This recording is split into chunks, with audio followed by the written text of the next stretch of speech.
Ugh, son of a mother. This is really gonna affect my win-loss ratio. Sonic Shuffle Clan's gonna kick me if this keeps up. Senpai Mike Pollock will never notice me then. If my face could make expressions, I would probably still be making this face. Because I have no idea how to react to what you just said. Well, what are you up to? Just watching some Sonic Boom before Sega takes them off YouTube to put them on Hulu Plus. It's just too bad I won't be able to watch it for free anymore. I guess I'll just have to wait for Season 2. It'll be super exciting. I'll wake up early every Saturday and invite all my cardboard friends over. We'll make cardboard reaction videos of it, and who knows, maybe Sega will finally put me in the show. Listen to me. They will offer you fame, fortune, and a really cool scarf, but do not let them put you in Sonic Boom. What? But why? Because I've seen this before. First, they make it seem like an exciting thing when they add a classic character, but then you slowly realize that the only thing about the character that they put in the show was their body, filled with the personality of someone else. They turned Amy into a temper-heavy activist, Sonic into an egotistical jerk, Shadow into a pointless schoolboy bully, and Eggman into an unintimidating villain. So, pretty much just like before, but they will change you. Don't give them the chance. Aw, come on. Did I mention the only food they have on that island is fast food burgers? So today we are talking about Sonic Boom, or as I like to call it, just Boom. Because there's very little Sonic in it whatsoever. Then again, there's not that much Boom in it either, so let's just call it nothing. Sonic Boom, for those of you who don't know, is a sort of spin-off series from Sonic the Hedgehog. The series consists of 3 games, Sonic Boom Rise of Lyric, Sonic Boom Shattered Crystal, and Sonic Boom Fire and Ice, which has yet to be released. The series also has its own TV show called Sonic Boom, the TV show. This show features Sonic, Tails, Amy, Knuckles, and a new character, Styx, as they live on an island and constantly have to stop Dr. Eggman from doing whatever not-so-evil crud he's up to. Season 1 ended a few months ago, and overall, from a cartoon standpoint, it did what it tried to do very well. What did it try to do? Well, it tried to be funny. And that's about it. Literally, that's all the show cared about, and it kinda shows. The characters, as said before, changed personalities not only from the games, but also throughout Season 1. The plots were made to be funny, so in many cases they made no sense otherwise. The animation was kinda dull, sometimes, and sometimes really nice. I guess overall this show could be described as hard to describe. It was all over the place, but at least it was funny. Sometimes. Okay, so let's actually look at the episodes to describe just how difficult to describe this cartoon is. And no, that did not make any sense to me either. Sonic Boom Episode 1, The Sidekick. Now, first episodes are extremely important, so before we dive in, let's take a look at the essential things that should be in a first episode. 1. It should introduce the characters and their personalities. 2. It should show the main plot that will be seen throughout the series. 3. It should set the mood that the rest of the show will have, such as gritty, lighthearted, goofy, or whatever it will be. And 4. It should not suck. Not that it does, but that's just an important part of being a first episode. And pretty much any episode. So let's dive in. We start with Sonic and Tails fighting Eggman. So original. It's actually a pretty solid introduction. The animation looks good, and there are some funny jokes, even if they do ham it up with the quirky music. Or should I say, evil ham it up. Dank memes, bro. Eventually, Eggman shoots Tails' plane down, Sonic recovers him from the wreckage, and brings him home unconscious. Now honestly, this is kind of a good start. It's kind of a darker way to start the series, especially compared to the rest of the show, which is about as suspenseful as the adventures of Sonic the Hedgehog. Just how much suspense is that? As an example, here is a plot from one of the exciting episodes. Sonic, did you return the book I lent you to the library? Not yet. If you don't return it on time, I'll have to pay late fees, Sonic. Late fees! Ooh. Late fees. But back to the first episode, the plot that emerges from Tails' injury is kind of where this episode fails at one of the essentials of being a first episode. Sonic actually fires Tails in order to protect him from further danger. Geez, Sonic, is he your slave? You just forbid him from fighting Eggman. Why don't you just tell him to sit and stay while you're at it? Yeah, I get why he did it, but honestly, that's just kind of a jerky move. Because Tails is not his sidekick, he is his own person, and Sonic should be being fired by Tails. Sorry, that was my inner fanboy leaking out. Seriously, this is something Sonic would never do according to his personality in the games. Sonic and Tails have been pals forever and have been in much worse scenarios, but their friendship makes them stick by each other, as corny as that sounds. Evil corn? And Sonic would never put anything between their friendship. I know this sounds a bit like a fanboy nitpick, but it's just foreshadowing the many more things that Sonic and others will do that just isn't like them at all in this show. They put the characters in so many roles that make them seem mean, or just different from who they're supposed to be, and it's always just to fit the plot that they want to have going. And can you guess why the writers force these characters into plots that make them act wrong, or abnormally, just so that they can have the plots that they originally wanted for the episodes? Because like I said before, they only care about one thing: being funny.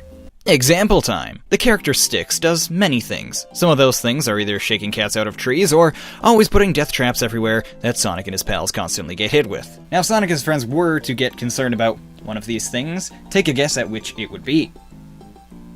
The cat thing, of course. To the writers, shaking cats out of trees is way more concerning than death traps. Why is this, you ask? Because now they can have a plot where Styx gets a pet to learn to love animals. Kind of an odd thing to say, considering they are animals, but that's besides the point. Oh, and don't worry, we will get to the barfing dog. Another good example of the character's personalities going all in a loop is back to episode 1. Sonic holds tryouts for his next sidekick. Here, we're introduced to Knuckles and Amy. Now, Knuckles is done okay. He's supposed to seem dumb as he is through the rest of the series, but it's kinda hard to tell from just this scene. Oh well, nothing bad here. Amy, on the other hand, is actually kind of fun. She does all this stuff to impress Sonic, such as juggling, singing, improv, and impersonations, and made me think, oh, she's gonna be kind of an upbeat, quirky character. Now this could actually be good. That is if this Amy didn't just vanish, and instead we got spiteful, angry, kind of scary Amy. Instead, she's angry, a bit of a control freak, and always just seems spiteful. So far, this episode isn't doing a great job of introducing the character's personality. But as a last nail in the coffin, Styx, the new character that would be most important to introduce being a new character in the series, is just nowhere to be found in this episode. How do you even mess that up? But hey, the Beaver guy's done really well. I think he gets more lines than Knuckles and Amy. Okay, so it didn't do a good job of introducing the characters' personalities, but how about how it introduces the main plot and the main vibe and feel that the series is going for? Well, this whole episode is about Sonic realizing he was wrong, and him and Tails finally beating Eggman, and yeah, that's all fine, but the suspense and actually solid action that we see in this episode is pretty much never seen in the series. Maybe in 1 or 2 episodes, but literally, this plot and its presentation is really kind of deceiving. It made me think that we would get more character development like we get from Sonic and Tails here. It made me think that we would get more cool fights and solid animation like we see here. But what do we get? Ew, Buster got slime in my fur. A barfing dog! Oh, and don't worry. We will get to the barfing dog. Now, this episode didn't do a great job of being a first episode, but there's still one thing on the list that it needs to do, and it does it quite well. Not suck. This episode is very different from others in the Sonic Boom TV series. It may not introduce us to what's upcoming, or the plots and styles of the show, but the episode itself has a good feel. It feels thoughtful, action-packed, well-paced. The characters aren't introduced well, but they are given solid dialogue, they can be funny and seem relatable, the animation looks very good, smooth, and the lighting is solid, even though the rest of the series can get stiff and blandly animated. Overall, this is a well-done episode, so for this show to be a great introduction, it would have to be showing us what's to come in future episodes, which really would make it worse. And by not doing that, it turns out really good. Who knew? So how does this show mess up in future episodes? The barfing dog. After episode 1, the next few were okay. Nothing super special, but nothing bad. That is until the previously mentioned episode comes along, Buster. This one doesn't really have the same problems that most episodes have, but gosh, this could be the worst episode. So let's check out the lowest part of Sonic Boom, excluding Rise of Lyric. As previously mentioned, Styx and the cat and the concerned friends who are just too bored to think of anything else to do besides deciding that Styx should get a pet, or as they should say, get a slave. Oh yeah, that'll teach you to love animals until they all realize that they can fight back, and you wake up with your limbs eaten off and see a tiny version of yourself running the government. I think my mind wanders a little too much. So she finds this robot dog that just barfs, and that's the whole episode. Hope you enjoyed. Yes, pretty much 60% of this episode is about the barfing dog, and everyone hating it, and Styx loving it. How exciting! This episode was definitely what I expected to see after the fantastic action in episode 1. Hey look, it threw up. Laugh at it. Laugh cause it's gross! That's what 50% of Cartoon Network shows are, right? Just barfing jokes? Gross out humor? Okay, gross out humor seriously bugs me. Normally when a humor doesn't make me laugh, it can at least be done well, and I can see the appeal, but with gross stuff, I just can't. Is it 'cause the dog is cute, but it's still barfing? Who cares? It's still gross. So I'm sure all of you are wondering, how will this exciting, hilarious thriller end? Well, it turns out that Eggman made the robot. Shame on him. Why would he even make a barfing dog? And it turns into a spider thing that they end up killing, and then it turns back into a regular dog, and of course, Sonic and his pals just want the dog gone. It keeps barfing on people, and everyone just wants Sticks to train it, so what does she do? Well, she sends it off to fend for itself, because the writers are too lazy to think of anything else. I mean, because she's too lazy to train it.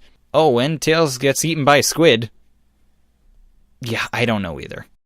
Okay, but honestly, having one really bad episode and having a first episode that doesn't really introduce the series correctly doesn't make the show all bad, so what can we say about the entire series as a whole?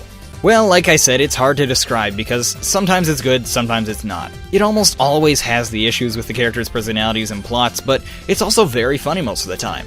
A lot of the humor is just making fun of the characters or scenarios in the Sonic universe, and it's kind of new and fresh, since Sonic was never supposed to be funny before.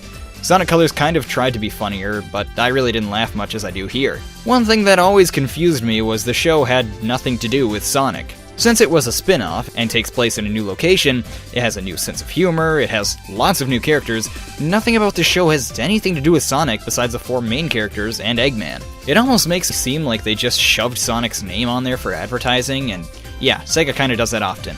I'm looking at you, Sega version of Mario Kart. That's just as much a Sonic game as it is a Shenmue game and yet has Sonic's name in the title. I mean, I honestly don't blame them. But for all its oddities, this show was funny, and even though nobody is who they should be, they can still be fun.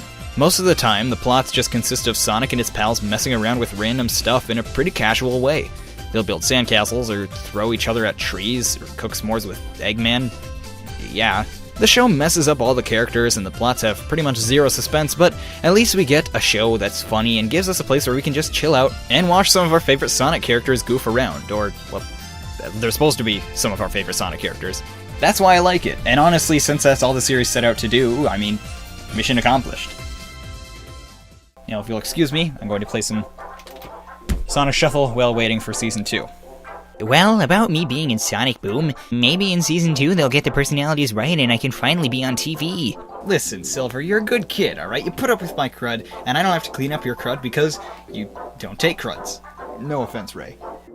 But I just don't think this will work out for you, man. Oh, come on, isn't there a chance that they wouldn't mess it up? Just listen to what they made Shadow say. Your shoddy craftsmanship brings shame on all hedgehog kind. For that, you shall perish. What the heck? Hey, what is up guys? Peter here. Thanks a ton for watching this video. I really hope you enjoyed it, and if you did, feel free to give it a like to let me know. I upload videos like this almost every day, so go ahead and subscribe if you're into that kind of a thing. If you want to contact me directly or stay up to date with upcoming videos, check out my social medias. The links to those are in the description. Now I leave you with this music from DJ Bassbox28, who provides most of the music for my videos. You can check him out in the description or by clicking the annotation to the left. Thanks again for watching, and as always, have yourselves a wonderful day.